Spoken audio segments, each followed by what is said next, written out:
ధర్మవ్యాధుని కథ శ్రీ వరాహస్వామి ఇలా చెప్పారు. ఆ వసురాజు దేహములో ఉన్నాడే అతడు కిరాతుడై తన వృత్తి చేసుకుంటూ 4000 సంవత్సరాల కాలం మిథిలా నగరములో ఉన్నాడు. తన కుటుంబం కోసం రోజుకి ఒక్కొక్క అడవ జంతువును చంపి భృత్యులను అతిథులను అగ్నిహోత్రుని సదా తృప్తిపరిచేవాడు. వరారోహ అమావాస్యాది ప్రతి పర్వములోనూ తన ఆచారాన్ని అనుసరించి ఆ వివేకి శ్రాద్ధ కర్మ ఆచరించేవాడు. నిత్యము అగ్నిని ఆరాధిస్తూ సత్యమైన మంచి మాట పలుకుతూ జీవయాత్రకు అవసరమైన దానికి మించి ఒక్క ప్రాణిని కూడా చంపేవాడు కాడు. ఇలా ఉంటుండగా అతనికి ఒక పుత్రుడు జన్మించాడు. అతడు ధర్మబుద్ధి గలవాడు, మహాతపస్వి, మునిలా ఇంద్రియ నిగ్రహం కలవాడు. అతని పేరు అర్జునకుడు.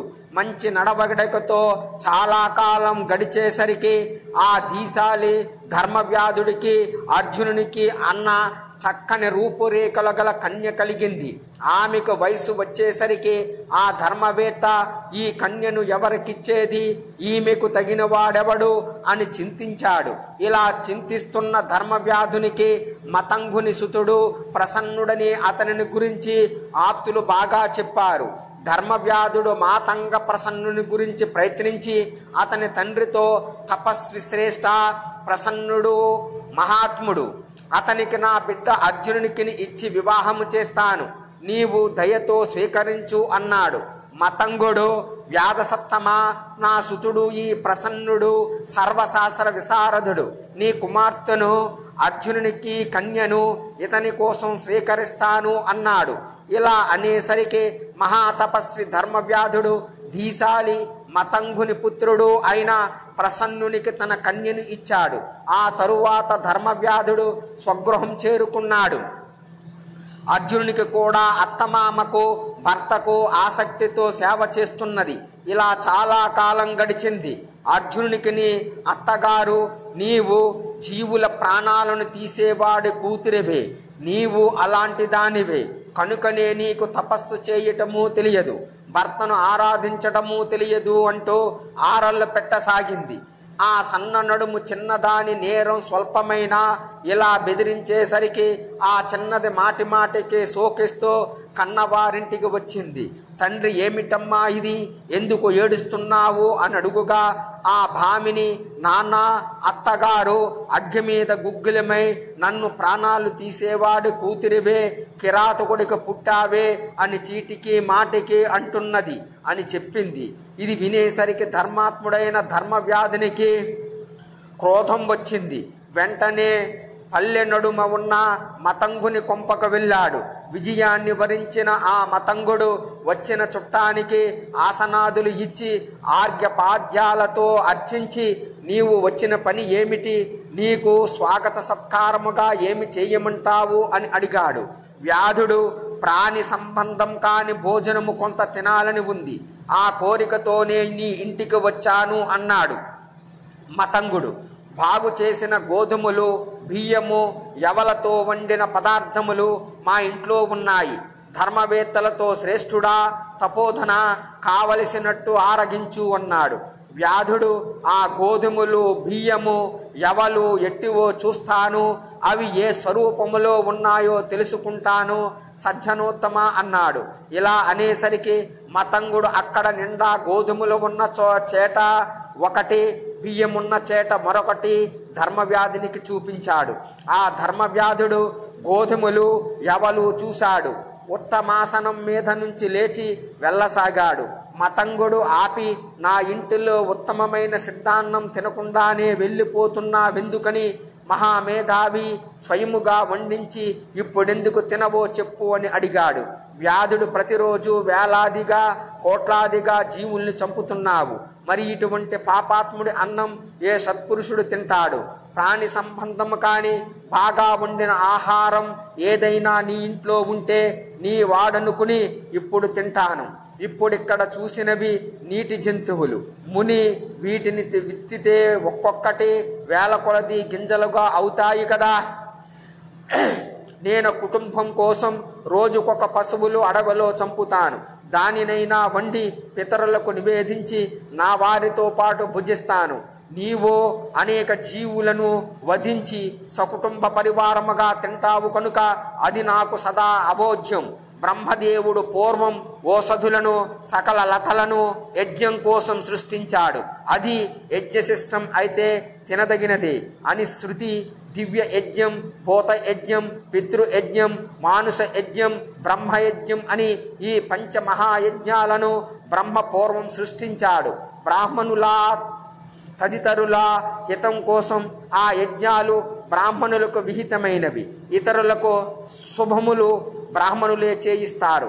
ఇలా విభాగం యజ్ఞం చేసి అందులో మిగిలిన శ్రేష్టమైన ఆహారం పరిశుద్ధమవుతోంది. అలా యజ్ఞశిష్టములు కానందువల్ల ఆ బియ్యం మెతుకు ఒక్కొక్కటి ఒక్కొక్క మృగముగా పక్షిగా భావించాలి. దాతకు భోక్తకు అది నరమాంసముతో సమానము. నేను దేవతా స్వరూపురాలైన కూతురును నీ కొడుకు కోసం ఇచ్చాను. ఆమెను నీ భార్య జీవుల ప్రాణాలు తీసేవాడి కూతురు అన్నది. అందుకనే నీ ఇంటికి వచ్చాను. మీ ఆచారము దేవపూజ, అతిథి సంతర్పణము చూద్దామని. వీటిలో ఒక్కటైనా నీవు ఇక్కడ చేస్తున్నట్టు కూడా కనబడదు. కనుక పితరులకు శ్రాద్ధ కర్మ చెయ్యాలని నేను ఇంటికి వెడదామనుకుంటున్నాను. అది చేయకుండా స్వగృహములోనే నేను భోజనం చేయను. నేను వ్యాధుడను, జీవుల ప్రాణాలు తీసేవాడిని. నీవో ప్రాణిహింసకుడువు కావు. జీవఘాతకుడనైనా నా కూతురు నీ కొడుకును పెళ్ళాడింది. నా కడుపున పుట్టిన పాపానికి ఆమెకు ప్రాయశ్చిత్తము సంప్రాప్తిచ్చింది. తపోధన అని పలికి లేచి అప్పుడు స్త్రీలను ఇలా శపించాడు. ధరణి కోడళ్లకు అత్తలకు ఎక్కడా నమ్మకం లేకుండుగాక. కోడలు ఎన్నడూ అత్త బ్రతకాలని కోరుకుండుగాక అని పలికి వ్యాధుడు స్వగృహానికి వెళ్ళాడు. భామిని ధరణి అనంతరం ఆ విచక్షుడు దేవతలకు పితృదేవతలను పూజించాడు. పుత్రుని అర్జునునికి కుటుంబం పెద్దగా నిలిపి మహాతపస్వి ధర్మవ్యాధుడు వెంటనే త్రిలోక ప్రసిద్ధమైన పురుషోత్తముని తీర్థానికి వెళ్ళాడు. అక్కడ వెళ్ళాక ఏకాగ్రచిత్తముతో నియమముతో ఈ స్తోత్రం పఠిస్తూ తపస్సు చేశాడు. ధరాదేవి ధర్మవ్యాధకృత విష్ణుస్తుతి. నమామి విష్ణుం త్రిదసారినాశనం విశాలవక్కః స్థలం సంశ్రిత శ్రియం సుశాసనం నీతిమతాం పరాం గతిం త్రివిక్రమం మంధరధారిణం సదా దామోదరం రంజితబోతలం ధియో యశోం సుశుభ్రం భమరాంగ సప్రభం దారాధరం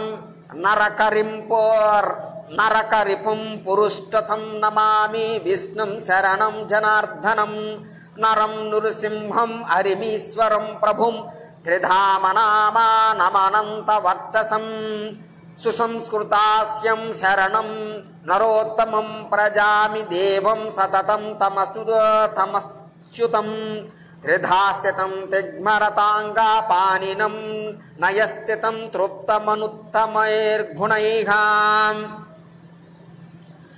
నిహశ్రేయసాఖ్యం క్షపితేతరం గురుం నమామి విష్ణుం పురుషోత్తమం త్వహం హ్రతౌ పురాణౌ మధుకైట బాహోబౌ బిభర్తి చక్ష్మాం శిరసా సదాహి సహ యథాస్తు ధోమే ప్రసభం సనాతనో దదాతు విష్ణు సుఖమోర్జితం మమ మహావరాహోహ విశాంభుభోజనో జనార్దనో మే యతకృచ్యతే ముఖః క్షితేధరో మాముదదిక్షయో మహాన్సా పాతు విష్ణుం శరణార్థినంతు మాం మాయాతతం యేన జగత్రయం కృతం యత్తాగ్నేనైకేన తతం చరాచరం చరాచరస్య స్వయమేవ సర్వతః నమోస్తు విష్ణుః శరణం జగత్పతిః భవే భవే యచ్చ ససజ్జాకం తతో జగత్ప్రసూతం సచరాచరం త్రిధం తతచ్చ రుద్రాత్మవతే ప్రలీయతేన్వతో హరిర్విష్ణు హరస్తథోచ్యతే కాత్మేండు పృథ్వే పవనాగ్ని భాస్కరా జలం చ యస్య ప్రభవంతే మూర్తయః స సర్వదా మే భగవాన్ సనాతనో దదాతో సం విష్ణురాచింత్య రూపదృక్ ఇతిరతే తస్య సనాతనః స్వయం పురో బభూవాద్భుత రూపదర్శనః వరం వృణీస్వేతే సనాతనో బ్రవీధనంత పాదోధర బాహువక్త్రః ఇతిరితే వ్యాధవరో జగాద ప్రధీయతామేస వరః సుతేస్వపే క్రియాకలాపేన తథాత్మ విద్యయా కుల ప్రసూతవపితేనుగామినః జ్ఞానోదయస్త్వన్యా కులస్య సర్వకేలయస్తథా బ్రహ్మణి మే సనాతన ఇతిరితే తం భగవాన్ వాచాః ప్రసన్న బుద్ధిర్భవతే మయా త్వయం వరో విస్పష్టచ్చ కులస్య తే మయా లయస్తథా బ్రహ్మణి శాశ్వతే తవా ఇతిరితే దేవవరేణ సక్షణాత్ స్వదేహత స్తేజ ఉదీర్ఘమైక్షత విసర్జయామాస కవిం సనాతనం లయం చ తత్ర ప్రతిపేది మానసౌ ఇతిరితం స్తోత్రవరం ధరే నరః పఠిష్యతే యచ్చ శృణోతే మానవః హరిం సమభ్యర్చ్య సదా విశోసితో విశేషతో విష్ణుద్ధినే చ మానవః సయాతి యత్ర స్వయమేవ కేశవో వనేత మన్వంతర సప్తతిం సుఖం. భావం: నేను విష్ణుమూర్తికి సదా నమస్కరిస్తున్నాను. అతడు దేవశత్రువులను రాక్షసులను నశింపజేస్తాడు. ఆయన విశాల వక్షస్థలాన్ని ఆశ్రయించుకుని లక్ష్మి ఉంటోంది. ఆయన శాసనం మంచిది, నీతిమంతులకు పరమగతి. త్రివిక్రముడు మందరదారి విష్ణుమూర్తికి ప్రణమిల్లుతున్నాను. ఆయన దామోదరుడు, తెలివితో భూతలం రచింపచేశాడు. ఆయన యశకరణాలతో స్వచ్ఛమైన వాడు. ఆయన తుమ్మిద మేనికి సరివన్యవాడు. ధరాధరుడు, నరకారి, దేవలోక సంస్థుతుడు, దేవలోక నంస్తుతుడు. ఆయన రక్షకుడు, జనార్దనుడు. నేను అచ్యుతుని సదా శరణ పొందుతున్నాను. అతడు నరుడు, నరసింహుడు, హరి, ఈశ్వరుడు, సమర్థుడు, త్రిధామనాముడు, అనంత వర్చస్వి, సుపవిత్రముగుడు, నరోత్తముడు, దేవుడు. విష్ణుమూర్తికి వందనం చేస్తున్నాను. ఆయన 3 విధాలుగా త్రిమూర్తులుగా ఉన్నాడు. ఆయన చేతిలో చక్రం మెరుస్తోంది. ఆయన నీతిలో ఉంటాడు. సర్వోత్తమ గుణ సంతృప్తుడు, మోక్ష స్వరూపుడు, వినాశరహితుడు, గురుడు, పురుషోత్తముడు. విష్ణువు నా సుఖాన్ని బాగా పెంపొందించాలి. ఆయన పురాతనులైన మధుకైటభులని 2 రాక్షసులను సంహరించాడు. నిరంతరము ధరణి శిరస ధరిస్తుంటాడు. ఆ సనాతనుని నేను వెంటనే స్తుతిస్తుంటాను. శరణార్థిని నన్ను విష్ణుమూర్తి రక్షించుగాక. ఆయన మహావరాహుడు, అవిర్భోక్త, జనులను సంతోషపెడతాడు. నాకు మేలు చేస్తాడు. శితీముఖుడు, క్షితిధరుడు, సముద్రములో ఉంటాడు. నన్ను రక్షించుగాక. జగన్నాథుడు విష్ణుమూర్తి నాకు రక్షకుడు అగుగాక. ఒక్క అగ్ని చరాచరాలన్నిటా విస్తరించినట్టు ఆయన మాయన ముల్లోకాలలోనూ విస్తరింపజేశాడు. చరాచరల అన్ని వైపులా ఉన్నవాడు తానే. సృష్టిలోనూ ఆయన నీటిని సృష్టించాడు. దాని నుంచి చరాచర జగత్తు జన్మించింది. తరువాత రుద్రస్వరూపములో లీనమవుతున్నది. కనుకొనే హరి విష్ణుడు సర్వవ్యాపకుడు, హరుడు అనబడుతున్నాడు. సూర్యచంద్రులు, భూమి, వాగ్వ్యాధులు, అగ్ని, జలము ఆ సనాతనుని మూర్తులు. అట్టి అచింత్య రూపధారి విష్ణు భగవానుడు సర్వదా నాకు శుభము అనుగ్రహించాలి అని ధర్మవ్యాధుడు స్తుతింపగా అతని ఎదుట అద్భుత రూపదర్శనుడు సనాతనుడు అయిన భగవంతుడు స్వయముగా ప్రత్యక్షమయ్యాడు. అనంతములైన పాదములు, ఉదరములు, బాహువులు, ముఖములు గల ఆ సనాతనుడు వరం కోరుకో అన్నాడు. ఈ విధముగా అనగానే ఆ వ్యాధోత్తముడు, స్వామి, నా బిడ్డలు, నా కులములో పుట్టే వారందరూ కూడా సత్కార్యములతో ఆత్మవిద్యతో అలరారుతూ నీ అనుచరులు కావాలి. ఈ వరం ఇవ్వండి. ఇంకా నా సంతతిలో ఎవరో ధర్మయుగములో జన్మించాలి తప్ప కలియుగములో పుట్టకూడదు. నా కులానికి జ్ఞానాభివృద్ధి సర్వగతమైన బ్రహ్మలో లయము సర్వదా కలుగుతుండాలి. సనాతన దేవసత్తమా, ఈ విధముగా నీ అనుగ్రహం పొందిన తరువాత నేను నీలో లీనమవుతాను అనేసరికి భగవానుడు మనస్సులో సంతోషించి నీకు వరం ఇస్తున్నాను, నీకు నీ కులానికి నాలో శాశ్వత బ్రహ్మలో లయం లభిస్తుంది అన్నాడు. దేవోత్తముడి విధముగా చెప్పేసరికి అతడు తక్షణమే తన దేహము నుంచి విడువడుతున్న మహా తేజస్సును చూశాడు. దానిని విడిచి అతడు ఆ సనాతన కవిలో లయమైనాడు. ధరాదేవి ఈ విధముగా ధర్మవ్యాధుడు పఠించిన ఉత్తమ స్తోత్రం సదా శ్రీహరిని అర్చిస్తూ ఉపవసించి విశేషించి విష్ణువాసరం నా ఏకాదశి నాడు చదివిన నరుడు వినిన మానవుడు కేశవుడు స్వయముగా నివసించే చోటికి వెళ్ళి 70 మన్వంతరాలు సుఖముగా అక్కడ నివసిస్తాడు.